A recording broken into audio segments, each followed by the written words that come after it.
With that said, Jimmer Fredette joins us on the Deseret First Credit Union hotline. Jimmer, nice to have you back on the program. How are you? I'm doing great, guys. How are you? Fantastic. We're not scoring 73 points in a Chinese Basketball Association game, though Jerem thinks that he probably could score a few. In like 7 games in pickup in the morning, maybe I get 73. Yeah. I don't know. Jerem's got a pretty good shot from the outside. You know, he's got to work on his release. It's a little slow. But other than that, he's doing pretty well. You know my jump shot all too well, Jimmer. Oh, great stuff. Jimmer recently announced you would play in the basketball tournament. $2 million prize up for grabs, the TBT. Why was this year the right time for you to do that? You know, my brother and a couple of his friends from back east put a team together last year to put it in. They approached TJ to try to help him recruit some players. And at that time last year, I was, you know, in contract negotiations to try to figure out where I was going to play. You know, so I didn't feel like it was right timing for me. I didn't want to, you know, risk an injury or anything like that, specifically when I was in a contract year. And you know, I wouldn't have had everything settled. But this year, I'm already have a guaranteed deal in China for the next year. I got permission so I can go and play. And, you know, I think it's a good opportunity for me to be able to play some, you know, competitive basketball in a real game setting without being in season. So I think that's something that's really great about the TBT. There's some great players in it. It's gotten better every single year. And we have some fellow BYU guys on our team with Charles and Brandon. Will be on the team, and you know, we're just really excited to be a part of it, and hopefully it'll be a lot of fun. Okay, so Team Fredette's a 2 seed, we're told, in the Midwest bracket, faces 15 seed Peoria on July 20th, 21st in Columbus. So what do you expect from this experience, and what are you hoping to get out of it other than $2 million? You know, just to go out and have fun and play some competitive basketball. I mean, I just love to be able to compete and play, you know, in real game situations, like I said, during the summer, because you don't get a whole lot of opportunity to do that. And the season is so short in China. You know, we get done in the end of February, beginning of March, a lot of the time, and then you have, you know, 6-7 months off where you're not playing competitive basketball. And for me, that's tough because I love to be able to play and compete and have fun. So gives me an opportunity to be able to do that with some friends, with my brother, and you know, be able to go to some cities and play, and hopefully we'll be able to do well. But you know, it's just about that competitive nature. Jimmer Fredette with us on BYU Sports Nation. Jimmer, it was referenced recently that the TBT maybe is a bit of a springboard to get you back on that NBA track. That said, what kind of NBA possibilities are you encountering right now with a year left guaranteed in China? Yeah, you know, I mean, that was taking a little bit out of context. Obviously, I said I would love to be able to get back into the NBA, but you know, it kind of made it seem like that was my only focus for playing in this, and that's not necessarily the case. I think that's one thing that you know, is great, and you know, obviously, I'll be in China for one more year, and then after that, I'll be a free agent. So I'm definitely going to look at all my possibilities. You know, I haven't heard anything from NBA teams as of this point, just because, you know, we're not really reaching out because, you know, I'm not going to be able to play for this next season. But, you know, as soon as, you know, the season in China is starting to get closer to being over, we'll continue to speak with teams. We'll start figuring out, you know, good spots for me to maybe be able to come back and make an NBA return. But at this point, it's about finding the best opportunity for myself and to further my career and for my family, whatever is best for us. But obviously, I would love to be able to take another shot at the NBA, and hopefully that will be able to be the case. Do you think if you got another shot that you would be given what you've needed? And we've chronicled this over the couple of years, but an opportunity there, or is an overseas opportunity better for you where you can do your thing and you can put up the shots you need to take?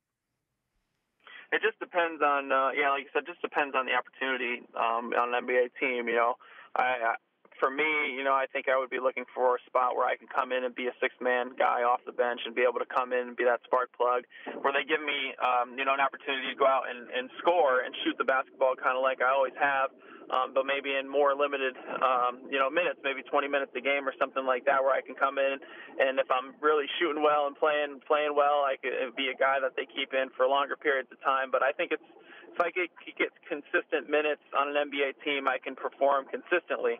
And obviously that would be a great case, and I would love to be able to be here in the U.S., to have my family here. And, that's the biggest thing for me, just being away from my family out in China is always something that's difficult. So to be able to be here with my family and to be able to be on an NBA team would be really great, but I would have to be given the right opportunity. If I wasn't, playing or anything like that, then I'd rather be, somewhere else playing and having a good time and having an opportunity to compete.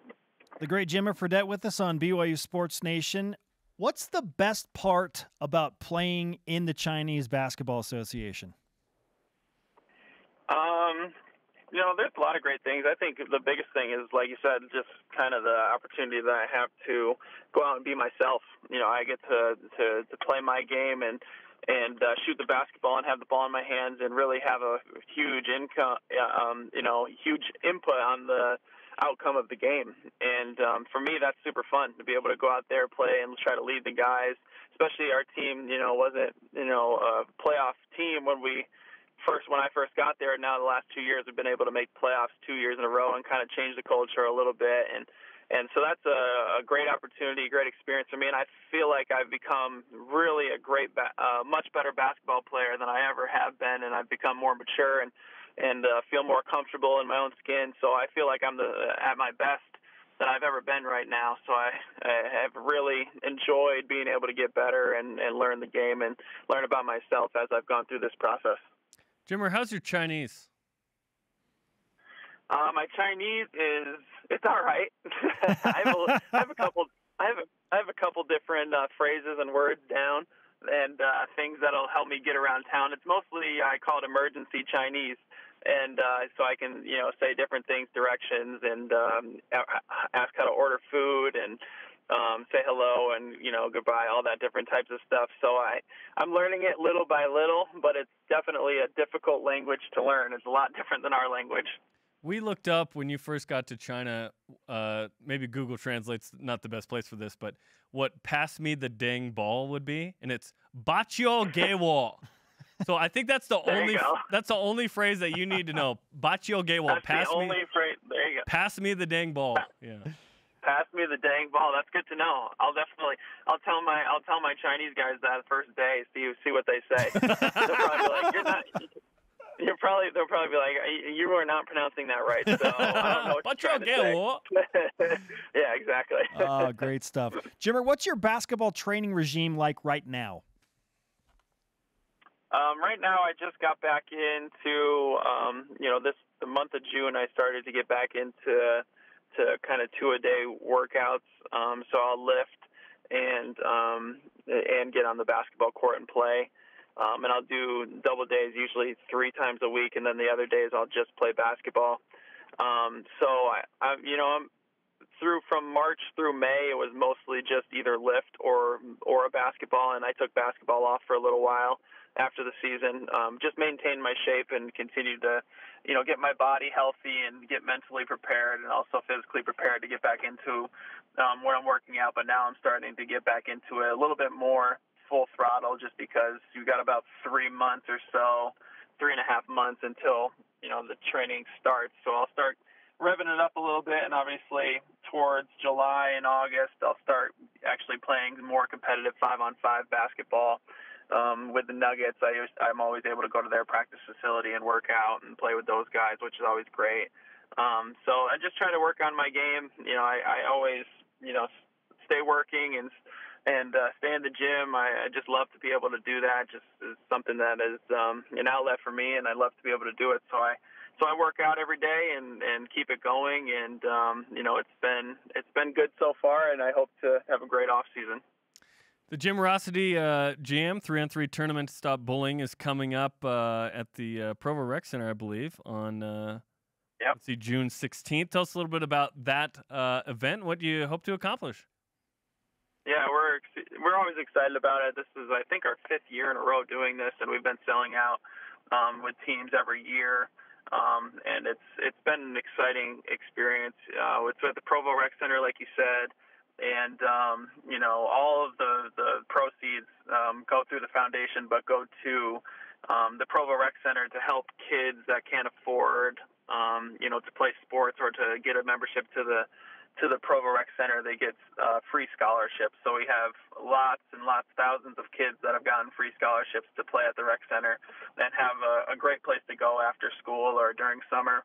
That's appropriate, and also the counselors and everybody there are great role models, and they do a great job. So it's a lot of fun for us to be able to do that, and you can sign up at Jimmerosity.org if you want to participate and put a team in. And it's a lot of fun every year. It's always a packed house with lots of family and kids, and then the sponsors come in afterwards and play during the lunch hour, which is always fun. A lot of former BYU players, and I think Jerem actually played in it one year. Yeah, it was fun. So it's a fun event, and we do a great job, and we hope to have another great turnout and have lots of fun. So come and join. It's an outstanding anti-bullying campaign, and we look forward to another great event. We'll finish with this. Your buddy Lee Kamar just got hired as an assistant coach for BYU basketball. What advice have you given to him, or will you give to him as he begins a new, portion of his career as a coach? Well, first of all, I texted him after, I heard that he got the job, and I told him two things right off the bat, right off the first text. I told him, you still can't beat me one-on-one, and the next thing I told him is that you still can't tell me what to do. So both of those things I told him right off the bat, and I think he knows both of those things. But after that, I just would tell him to be himself. He's an amazing guy. He's one of the smartest basketball players that I ever played with, honestly. He just knew what was going on in the court, and he could do everything really, really well. He was one of those guys you just always wanted to have on your team, and he didn't necessarily, everything always didn't show up on the stat sheet, but his impact on the game was so great because he knew the game. He played defense, he rebounded, he did a little bit of everything. And he'll take that knowledge into the court, and he's also a younger guy. The guys can relate to him. He's funny, he's personable. So I'm excited for him. I've heard nothing but great things about him as helping out there, being a grad assistant and everything, and now he's going to take that over and be an assistant coach, and I expect him to at some point be a head coach somewhere someday. So I'm excited for him. He's a great guy, and like I said, I'll see him in the gym soon, but he'll just be rebounding for me. He won't tell me what to do. Jimmer, great stuff. We're thrilled for your success in China and for the growth of Jimmerosity, and I'm about to direct message every NBA GM and say, let him play 20 minutes and give him the ball, if you're okay with that. And Bachio Gewo. Yeah, that's right. Bachio Gewo. I got you. You got it. Nice. Jimmer, thanks so much. We'll see you soon. All right.